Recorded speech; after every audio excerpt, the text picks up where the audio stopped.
श्रद्धालु जिज्ञासु श्रोताओं, आइंबिल ओली पर्व का आज 8वां दिवस चरित्र पद की आराधना करने का ये दिन और 8वें दिन जो चरित्र 8 कर्मों का नाश कर देता है, क्योंकि चरित्र के बिना कर्मों का नाश नहीं होता, मुक्ति की प्राप्ति नहीं होती। इसलिए 8वें दिन चरित्र पद की आराधना करने का ये दिन।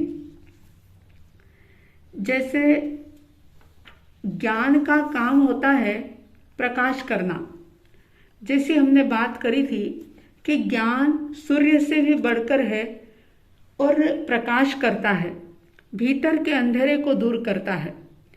ठीक इसी तरह से चरित्र जो है वो शुद्धि करता है।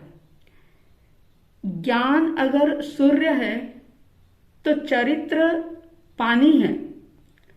और आप जानते हैं कि अगर किसी को प्यास लगी हो और वो सिर्फ पानी पानी पानी पानी की रट लगाता रहे, माला जपता रहे, तो उसकी प्यास नहीं बुझती। अगर वो नदी, कुएं या तालाब को देख भी ले या जो भी जल प्राप्ति के जो स्रोत हैं, उन स्रोत का उसे नॉलेज भी हो, ज्ञान भी हो, लेकिन फिर भी उससे प्यास नहीं बुझती। प्यास तो बुझती है पानी को पीने से। इसी तरह से भोजन का रट लगा लेने से भूख नहीं मिटती। भोजन भले ही सामने पड़ा हो, व्यक्ति उसको देखता रहे या उसकी सुगंध लेता रहे, तो उससे पेट नहीं भरता। पेट तभी भरता है, भूख तभी शांत होती है जब वह भोजन करता है। ठीक इसी तरह से चाहे जितने शास्त्र पढ़ ले, लेकिन ज्ञानीजन कहते हैं कि ज्ञान प्राप्त कर लिया, श्रद्धा भी हो गई, लेकिन आचरण के बिना उसका लाभ मिल नहीं पाता।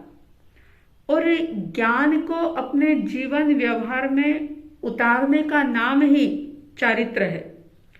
शास्त्र की भाषा में अगर बात करें तो उत्तराध्ययन सूत्र कहता है चैरित्त करम इति चारित्रम, यानी कि चैरित्त करम चारित्रम होई। चय का मतलब होता है इकट्ठा करना, संग्रह करना, चयन करना, या हम उसे समूह भी कह सकते हैं।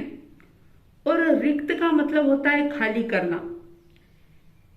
तो चरित्र जो है ये क्या करता है कि जो अनादिकाल से आत्मा कर्मों का संचय करती आ रही है, तो उस संचय किए हुए कर्मों को खाली कर देता है चरित्र। आप जानते होंगे कि पाप के आने के मुख्य रूप से 5 द्वार हैं। विस्तार भी है इनका, लेकिन मुख्य अगर देखें तो 5 दरवाजे ऐसे हैं कि जिनसे लगातार पाप कर्म का आश्रव होता ही रहता है, पाप कर्म का बंध होता ही रहता है। और वे 5 जो है द्वार, उसमें पहला है मिथ्यात्व। मिथ्यात्व का मतलब होता है कि जो भी परमात्मा ने जो मार्ग बताया है, जो धर्म बताया है, उस सत्य धर्म को न मान करके विपरीत धारणा बनाना, यानी सत्य को झूठ मानना और असत्य को यानी झूठ को सत्य मान लेना। अहिंसा आदि जो धर्म है, जो हितकारी है, कल्याणकारी है, उनको हितकारी कल्याणकारी नहीं मानना, हिंसा आदि प्रवृत्तियों के अंदर लीन रहना, ये मिथ्यात्व है। यानी कि गलत धारणा, विपरीत मान्यता रखना, इसका नाम है मिथ्यात्व।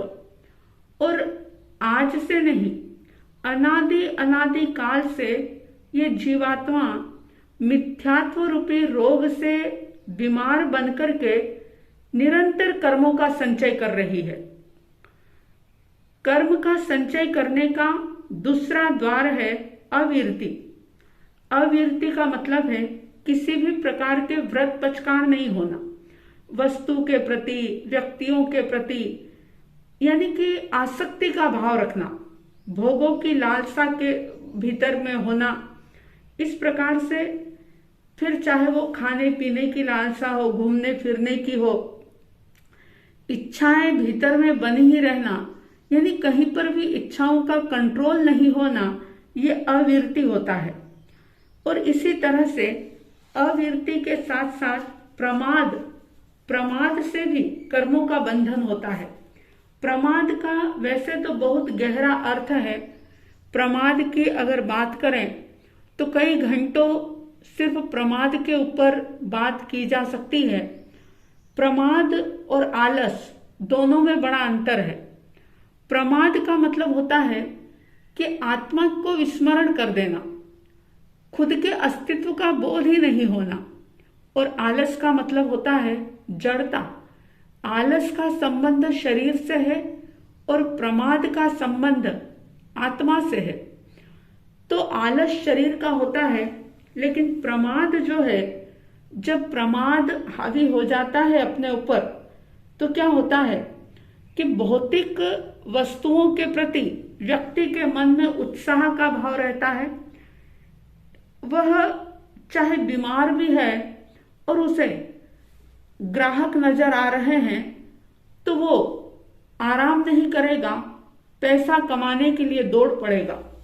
लेकिन अगर उसी व्यक्ति को कोई धर्म कार्य करने के लिए कहा जाए, सामयिक प्रतिक्रमण, जाप, स्वाध्याय, ध्यान आदि जो भी धार्मिक क्रियाएं हैं, उसके प्रति उसके मन में उत्साह नहीं होता, रुचि नहीं होती। अगर वो करता भी है परंपरा से या घर के संस्कारों के कारण से या किसी के दबाव से या कहने से वो कुछ करता भी है, तो उसके अंदर उत्साह नहीं होता। वो बुझे मन से एकदम से जैसे निष्प्राण क्रियाएं होती है, इस प्रकार से वो करता रहता है। और अगर कोई नियम भी लेता है तो वो गलियां खोजता रहता है। यानी प्रमादी जीव वह भूल जाता है कि मुझे क्या करना चाहिए, धर्म मेरे लिए कितना अनिवार्य है, मोक्ष का मार्ग जो मुझे मिला है उस पर मुझे किस प्रकार से चलना है, वो उस मार्ग पर चल नहीं पाता। यानी धर्म कार्य में, पुण्य के कार्यों में हमेशा ही वो निरुत्साही बना रहता है। और पाप के काम में बड़ा उत्साह आता है, रुचि आती है।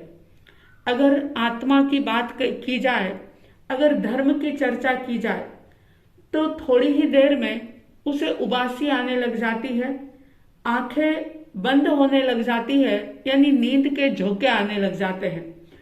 और वही व्यक्ति जब मूवी देखता है या किसी दूसरे व्यक्ति के संबंध में कोई बात सुनता है, किसी की निंदा या बुराई सुनता है, तो उसकी नींद भी भाग जाती है।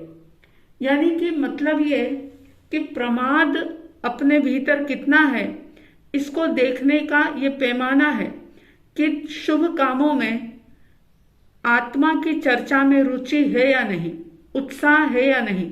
अगर नहीं है तो समझ लेना कि प्रमाद है, और प्रमाद के कारण से निरंतर कर्मों का बंधन हो रहा है। तो मैं आपको ये बता रही हूं कि जो आत्मा में कर्मों का संचय हुआ है और आज भी हो रहा है, उस संचय को, उस संग्रह को खाली करता है चारित्र।